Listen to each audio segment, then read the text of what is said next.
नवीन वर्ष म्हणलं की आपल्याला आपल्या समोर बऱ्याच गोष्टी ध्येयधोरणाच्या दिसतात किंवा काही गोष्टी विशेषत्वाने जाणवायला लागतात. पण जर एक मुळात गोष्ट बघितली आपण म्हणजे नवीन वर्ष म्हणून आपण जेव्हा विचार करतो तेव्हा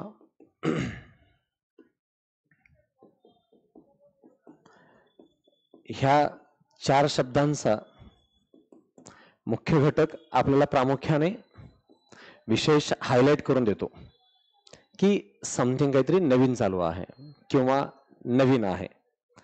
पण जर विचारात घेतलं तर याच्यामध्ये असं विशेष दृष्टिकोनाचा फरक कुठला राहतच नाही आहे. म्हणजे एक दृष्टिकोन, एक अप्रोच आपण म्हणून बघतो की ठीक आहे, आज नवीन वर्ष म्हणून नवीन वर्षाच्या हार्दिक शुभेच्छा असं तुम्हाला भरपूर मेसेज आतापर्यंत आलेले असावेत. आपणही मेसेज कुणाला तरी पाठवलेला असावा. पण नवीन वर्ष म्हणल्यानंतर काय असतं नवीन आणि काय असायला पाहिजे नवीन, असा आपण प्रत्येक वेळेस विचार करतो किंवा ठरवतो. या आजच्या दिवसाच्या निमित्तानं एक दोन गोष्टी आपण समजून घ्यायचा प्रयत्न करू. तर नवीन वर्ष कसं असायला पाहिजे किंवा काय सुरू व्हायला पाहिजे याबद्दल एक दोन चार गोष्टी मी तुम्हाला नमूद करतोय. त्याच्यातला पहिला महत्वाचा मुद्दा असं मला वाटतो, हे माझं ओपिनियन आहे, की नवीन वर्ष बघितलं तर रिअलमध्ये नवीन वर्ष म्हणून नवीन अशी कोणतीच गोष्ट नसते. 31ला ही माहिती नव्हतं की आज 31 आहे किंवा 1 तारखेलाही आज माहिती नाही की आज 1 तारीख आहे. पण रिअलमध्ये आपल्या सगळ्याला माहिती आहे की आज 1 तारीख आहे. पण 1 तारीख म्हणून काय आज नवीन? तर नवीन असं काहीच नाही आहे. जरी आपण ह्याला नवीन वर्ष म्हणत असलो तर नवीन हे त्या दिवशी जर आपण काही नवीन सुरुवात केली असेल तर आहे. मग नवीन काय सुरुवात आहे हे आपण या नवीन वर्षाच्या निमित्तानं काही विचारात घेत असू तर माझं असं म्हणणं आहे की नवीन वर्षाच्या निमित्ताने दोन चार गोष्टी आपण निश्चय करणं अपेक्षित आहे. निश्चय का करायला पाहिजे? परत ते निश्चय आजच का करायला पाहिजे? तो 30 तारखेला का व्हायला नाही पाहिजे? 29 तारखेला का व्हायला नाही पाहिजे? किंवा 4-5 जानेवारीला का व्हायला नाही पाहिजे? निश्चय तो 1 तारखेलाच का व्हावा? आणि 31 तारखेला आपण थोडंसं वाया गेल्याप्रमाणेच का वागायला हवं? किंवा थोडंसं बिघडायलाच का हवं? कारण आम्ही असा विचार करतो की जे झालंय ते झालंय, संपलंय. आता ते संपवलंच पाहिजे आणि आता नवीन काहीतरी नव्याने सुरुवात झाली पाहिजे आहे. पण असा विचार करताना आपण याचाही विचार करणं आवश्यक आहे की काय व्हायला नको आहे आता 25 मध्ये आणि काय व्हायला हवं आहे 25 मध्ये, याचा सारासार आढावा आपल्या समोर असायला हवा आहे. त्यात माझं एक पर्सनल ओपिनियन आहे, ॲज अ स्टुडंट म्हणून नवीन वर्षाच्या निमित्तानं काय गोष्टी केल्या पाहिजे किंवा काय गोष्टी केल्या नाही पाहिजे हे ठासून आपण जर ते लक्षात ठेवलं किंवा त्याप्रमाणे काम केलो किंवा ते अंमलात आणायचा प्रयत्न केला तर खऱ्या अर्थाने आपला नवीन वर्ष नव्याने सुरुवात झाला असं म्हणायला हरकत नसते. तर ती पहिली गोष्ट आहे नवीन वर्षाच्या निमित्तानं एक महत्वाची, म्हणजे आपलं जे ध्येय आहे ना, जे गोल आहे त्याप्रती आपण खूप प्रामाणिक राहणं गरजेचं आहे. हे अनेक वेळा अनेक विद्यार्थ्यांच्या माध्यमातून होत आहे असं दिसत नाही. गोल आहेत, ध्येय आहेत, मनात आहेत, पण ते वास्तव स्वरूपात मात्र ते अंमलात येताना दिसत नाही किंवा रिअल मध्ये ते एक्झिक्यूट होताना दिसत नाही. माझं स्वप्न आहे की 25 मध्ये माझी पोस्ट निघाली पाहिजे वगैरे, पण ते बस मानायला आहे. त्या दिशेत खरंच मी काम करत होतो का गेल्या 4 महिन्यात 6 महिन्यात? तर ते अनेक वेळेला उत्तर मनातूनच येतं की नाही, असं नाही झालेलं काही आहे. तर ते निश्चितपणे पाळायला पाहिजे किंवा हवा आहे, ते व्हायला पाहिजे आहे. आणि ह्या ध्येयाचं सर्वात मोठा मदरबोर्ड जो आहे ना, तो वेळ आहे. हे तुम्ही कितीही मॅनेज करायचा प्रयत्न करा, हा हातातून निसटतच असतो. मग कधी अभ्यास करताना, कधी पेपर सॉल्व्ह करताना, कधी नोट्स करताना, कधी लेक्चर करताना वेळ कसा जातो ना हे समजत नाही. एक विद्यार्थी म्हणून जे त्याच्या हातातलं सर्वात मोठं भांडवल आहे ते म्हणजे टाइम आहे.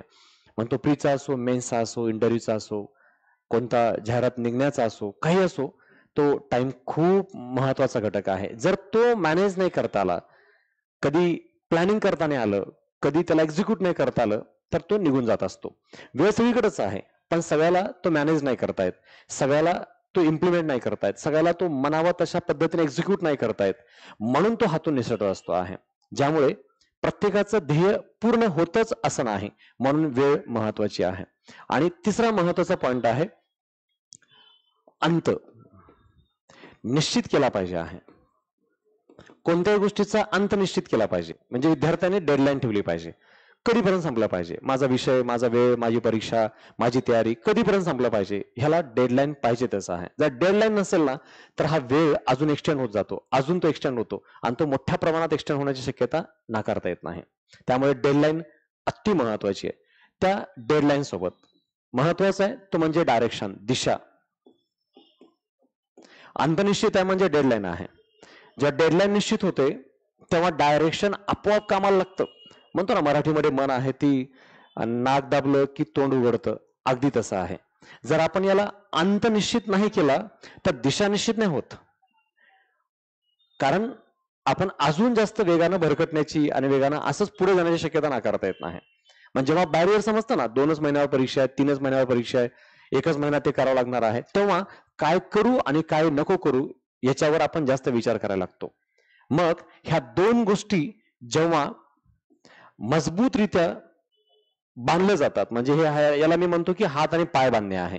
हे हात आणि पाय आहेत, हे 2 बांधले गेले की मग तुम्ही जे झोकून देऊन काम करत असतात ते काम सुरुवात व्हायला वेळ लागत नाही. त्याला मी डेडिकेशन म्हणतो. झोकून देणे, डेडलाईन, डायरेक्शन आणि डेडिकेशन हे 3 डीचा पार्ट आहे जो या माध्यमातून त्याच्यावर विशेष काम करत असतो. जोपर्यंत तुम्ही डेडलाईन नाही ठेवत तोपर्यंत डायरेक्शन येत नाही, डायरेक्शन आल्याशिवाय झोकून देतच नाही आपण आहे, म्हणजे डेडिकेशन देत नाही. कारण डेडिकेशन दिल्याशिवाय डायरेक्शनही सापडत नाही आणि डायरेक्शन असल्याशिवाय डेडलाईन अंमलात येतच नाही. मी ठरवलंय की आज 1 तारखेपासून येऊ करेंगे तीव करेंगे, ते आज जर उद्याच मी करतो, पण ते पुढे मला करणं इम्पॉसिबल होत असतं आहे. आणि ती गोष्ट विद्यार्थ्यांच्या प्रती अनेक वेळा अंमलात येताना दिसत नाही. आणि ती जर यायला लागली तर तुमची 2025 मधली स्वप्न पूर्ण व्हायला वेळ लागत नाही.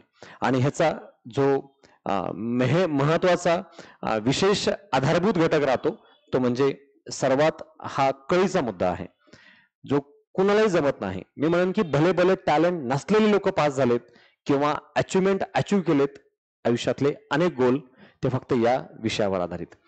कारण भले भले टॅलेंटेड लोक सुद्धा संपलेत फक्त सातत्य नसल्यामुळे आहे. आणि कोणती गोष्ट पहा तुम्ही, तुमचं शारीरिक, मानसिक सगळ्या गोष्टी सुद्धा सातत्यावर डिपेंड आहेत. आपण दररोज सकाळी 8 वाजता नाश्ता करतो तर 8 वाजता बरोबर भूक लागतेच, कारण बॉडीला सवय लागलेली आहे. आपण 11 वाजता झोपतो तर 11 वाजता झोप लागतेच. हे सातत्य आहे. आणि सातत्यानं ते असल्याशिवाय कोणत्या गोष्टीची सवय लागत नाही. आणि ती सवय होणं या अभ्यासासाठी खूप आवश्यक आहे. कारण कोणत्या गोष्टी सवयीशिवाय ते इम्प्लिमेंट होत नाहीत, ही वास्तव रियालिटी आहे. आणि तेव्हा त्या गोष्टी एक्झिक्यूट होतात, परिपूर्ण व्हायला लागतात. पण 2025 ची स्वप्न माझी, मी फक्त पाहतो आज या वर्षी हे करेन ते करेन, मी असं करेन, मला असं करायला पाहिजे, तसं करायला पाहिजे, आपण गप्पा मारतो. पण त्याच्यासाठी जे करावं लागतं ते या मुद्द्यात कुठेतरी दबलंय, लपलंय, हे माझ्या लक्षात येत नाही. कारण मला ते वेळ गेल्यानंतर समजतं की असं करायला पाहिजे होतं, मी असं करू शकलो असतो, मला असं करणं गरजेचं आहे, असं मला वाटायला लागतं. पण ते न होण्यासाठी आपण वाट पाहतो 31 ची, 1st ची. पण मग ठीक आहे ना, झाला आहे आता मी 1st ला तर ठरवेलं आहे. पण हे ठरवताना मला ह्या गोष्टीची सांगड घालता आली तर मी खऱ्या अर्थानं त्या गोष्टी अचिव्हमेंट करू शकतो किंवा त्या परिपूर्तीच्या दिशेत जायला लागतात, ही सत्य गोष्ट आहे. आणि ही सातत्याला आपण सरावाची गोष्ट जोडणं गरजेचं आहे. कोणतीही गोष्ट करा तुम्ही, सातत्याने दररोज मेहनत किती करताय, पण जे करताय त्याचा सराव झाला पाहिजे. मग सराव अभ्यासाचा असेल, सराव प्रश्नपत्रिकेचा असेल, सराव आपण जे वाचले ते आठवण्याचा असेल, पण ह्या गोष्टी कराव्याच लागतात. तर आपले गोल आपण पूर्ण करण्याच्या दिशेत जातो. पण ह्या गोष्टी कराव्या लागतात, पण काहीतरी गोष्टी करणं सोडावं पण लागतंय. ते सोडल्याशिवाय हे करणं शक्य होतंय किंवा ते अंमलात येऊ शकतंय असं नाही आहे. मग काय सोडायला पाहिजे, तर त्यातली पहिली गोष्ट तुम्ही सोडायला पाहिजे आहे ती म्हणजे काही गोष्टीची संगत सोडायला पाहिजे. मग काही गोष्टीची संगत जे डिस्ट्रॅक्शन्स आहेत, ऑल डिस्ट्रॅक्शन्स आहेत, मग ते कोणी मित्रपरिवार आहे, कोणी ओळखी अनोळखीचे व्यक्ती आहेत, कोणी सोशल मीडिया आहे, कुणी असेल आहे, ते संगत काहीतरी प्रमाणात सोडावी लागेल आहे. ते सोडल्याशिवाय तुम्ही याच्यामध्ये एक्झिक्यूट व्हायचा प्रश्नच येत नाही आहे. पण मी का आणि कधी सोडू ह्याच्याबद्दल मी अडिक्टेड आहे. आणि ते अडिक्शन जोपर्यंत दूर होत नाही तोपर्यंत ते डिस्ट्रॅक्शन आहे हे आपल्या लक्षात येत नाही. पण डिस्ट्रॅक्शनच आपल्याला त्या दिवशी दिसतं ज्या दिवशी परीक्षेचा एक महत्वाचा घटक आपल्या हातून जातो आहे. आणि मी अनेक विद्यार्थ्यांच्या बाबतीत बघितलंय, खूप हुशार आहेत विद्यार्थी, खूप मेहनत करतायत, पण ते कशामुळे तरी केले नाही आहेत. ते आजूबाजूचं एन्व्हायरमेंट आहे, ते संगत आहे, ती तुम्हाला करू देत नव्हती. ती करायचं होतं, पण का करू आणि कधी करू ह्याची जी एक्झॅक्टली सुरुवात पाहिजे होती ती मला करता नाही आली. मला जी करायची होती, जे मला करणं आवश्यक होतं ते मला करता नाही आलेलं आहे. म्हणून एक विद्यार्थी म्हणून 2025 मध्ये त्याला काही गोष्टी सोडण्याची तयारी पाहिजे. काय कसं सोडू, कधी सोडू हे त्याने ठरवलं पाहिजे किंवा त्या माध्यमातून त्याच्याबद्दलचा घटक अंमलात आणला पाहिजे. दुसरी एक गोष्ट अजून आहे जी सोडायला पाहिजे आहे, ती म्हणजे आपण सोशल मीडियाबद्दल. सोशल मीडिया म्हणजे मी तुम्हाला म्हणत नाही की ऑल सोशल मीडिया सोडला पाहिजे आहे. तर त्याच्यात मला सांगायचं आहे की सोशल मीडियाचा एक टाइम मॅनेज केला पाहिजे. मग तो टाइमपास म्हणून असेल की अभ्यास म्हणून असेल, ह्याला कुठे ना कुठे मॅनेज करता आला पाहिजे. कारण नाही म्हणलं तरी तुम्ही भले 2च मिनिटं रील बघितली असेल, पण त्याचा इम्पॅक्ट पुढचे 2-2.5 तास राहतो. कधी कधी एका दिवसापर्यंत राहतो आणि आपल्या डोक्यात ते वाजत असतं.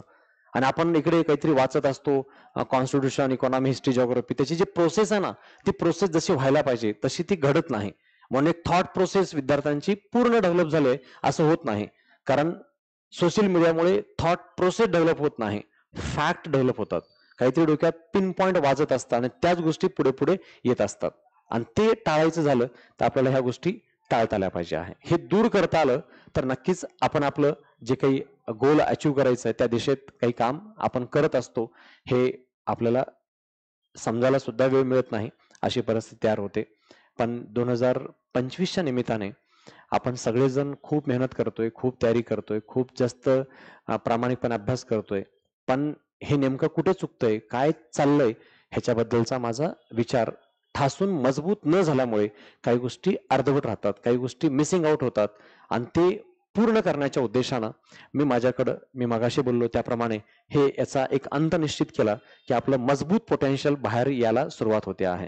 कारण आतापर्यंत जे काही पदावर पोहोचलेत ते महत्वाचं कारण त्यामध्ये आहे, ते म्हणजे त्याग आहे. तुम्ही काय त्याग केलेला आहे हे तुमच्या आज आठवणीत सुद्धा नाही की आपण खरंच काही त्याग करतो का. मग मी झोप त्याग करतो का, मी लोकांचा संपर्क, जो अनावश्यक लोकांचा संपर्क आहे तो त्याग करतो का, मी काही सोशल मीडिया त्याग करतो का, मी काही अनावश्यक गोष्टी जिथं मी इन्व्हॉल्व्ह होतो असं वाटतंय ते त्याग करतो का, मनोरंजनाचा पार्ट आहे किंवा मी टाइमपास करतो अनेक वेळेला नको त्या वेळेला तो त्याग करतो का, मला चहा सोडावासा वाटतो पण तो मी त्याग करतो का, मला काही गोष्टी खाणं बंद करावंसं वाटतंय पण ते त्याग करतो का, मला लिहिणं गरजेचं आहे पण मला वाचायला आवडतं पण मला लिहिणं आवश्यक आहे, तर मग वाचायच्या ऐवजी मी लिहायचा सराव जास्त करणार भर देतो का. हे प्रत्येक ठिकाणी कुठल्या ना कुठलं एक सॅक्रिफाईस आहे. त्या गोष्टीची त्यागाची सवय छोट्या छोट्या भागातून येते, छोट्या छोट्या घटकातून येते आणि ती सुरुवात झाल्याशिवाय खऱ्या अर्थाने आपला एक गोल अचीव होतोय किंवा आपण या माध्यमातून काही अंमलात आणतोय असं म्हणता येत नाही किंवा असं वाटता येत नाही आहे. एक खेळाडू म्हणून, एक चित्रपट कलाकार म्हणून जे कोणी व्यक्ती आज अनेक आपल्याला क्षेत्रामध्ये यशस्वी झालेले दिसतात ते एकच गोष्ट 1,00,000 वेळेला, 10,00,000 वेळेला केलेली आहे, तेव्हा ती गोष्ट अचीव होताना दिसते आहे. म्हणून 2025चं कमिटमेंट हे 100% एक गोल निश्चित घेऊन पूर्ण करण्याच्या दिशेत आपण काम करत असू तर आता हे जे की तुम्हाला मी अर्धा पॉईंट सांगितले त्या अर्धा पॉईंट वरती आपण काम करायला लागलो तर खऱ्या अर्थाने आपण निश्चित एक विशेष अचिव्हमेंट करायची सुरुवात केली आहे असं म्हणायला हरकत नसते. पण ह्या गोष्टी बोलायला खूप सोप्या असतात, करताना खूप अवघड जातात आणि खरं तर त्या मेंटेनही होत नाहीत अनेक वेळेला. म्हणून जे गोष्टी सोप्या सोप्या हलक्या हलक्या आहेत त्या इझिली पूर्ण होण्याच्या ऐवजी खूप मोठा त्याग करायची वेळ येते आणि तशा गोष्टी काही हातातून आपल्या निष्ठून जातात, असं होण्यासारखी परिस्थिती होत असते. म्हणून सगळ्या विद्यार्थ्यांना मी एवढं सांगतो ते हे गोल आहे, तुमचा हा गोल आहे आणि हे तुमचा ऑलवेज स्टार्ट पॉइंट आहे.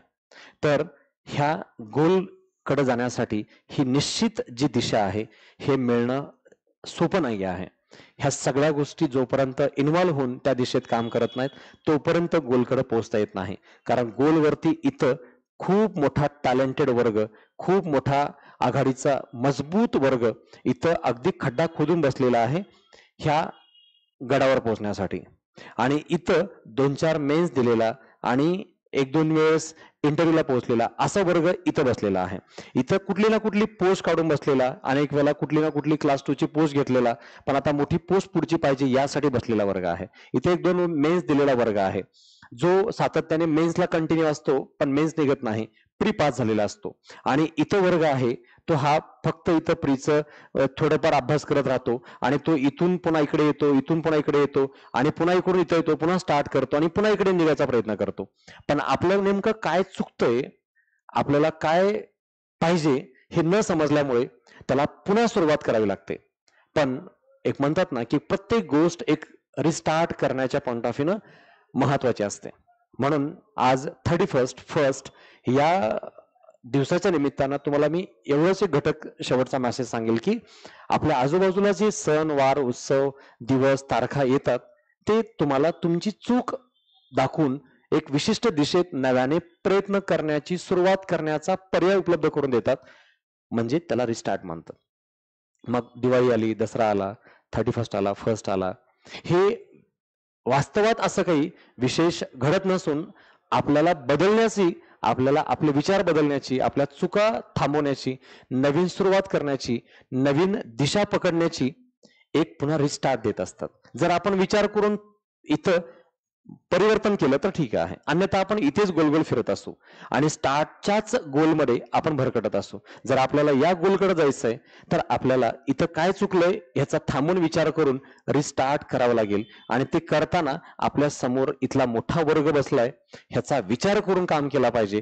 तेव्हा ह्या गडावर पोहोचण्याचे सगळे पर्याय खुले होतील. अन्यथा ह्या 2 बॅरियरला पूर्ण करून पुढे जाणंच खूप मुश्किल आहे. हे वास्तव सत्य आहे. आणि प्रत्येक स्पर्धा परीक्षा तयारी करणाऱ्या विद्यार्थ्यांनी आपल्या तयारीमध्ये इथं नेहमी काय चुकतंय याचं मूल्यांकन करून आपण आपला गोल रिस्टार्ट केला पाहिजे आणि तिथेच न फिरता पुन्हा पुन्हा तीच गोष्ट न करता काय चुकतंय याचा दररोज 10 मिनिटं, आठवड्याला अर्धा तास विचार केला पाहिजे आणि जे चुकलंय त्याला थांबून एक नवीन दिशा घेऊन आपण आपल्या गोलला पूर्ण करण्यासाठी या गोष्टीचा किमान अवलंब करता आला तर त्याचा फायदा नक्कीच होईल. आणि आपण सगळ्यांनी या स्पर्धा परीक्षेच्या तयारीमध्येही तसंच आपला हा 10 पॉइंटचा गोल इम्प्लिमेंट करण्याच्या दिशेत काम करावं आणि आपण सगळ्यांनी मनामध्ये मेंदूमध्ये काही गोष्टी निश्चित केलेत ते जमलं तर कागदावर लिहून ठेवण्याचा प्रयत्न करावा. कारण लिहून ठेवलेली गोष्ट पुराव्यासह बोलत असते, मनातली गोष्ट पुराव्यासह बोलत नसते. त्यामुळे ती गोष्ट लिहावी आणि तशीच रिफ्लेक्ट करावी आणि त्या दिशेत त्याच्याबद्दलचं कार्यरूप अंमलात आणण्याचा प्रयत्न करावा. कारण यश हे मिळवणं तेवढं सोपं नाही, पण अशक्य अशी कोणतीच गोष्ट नाही.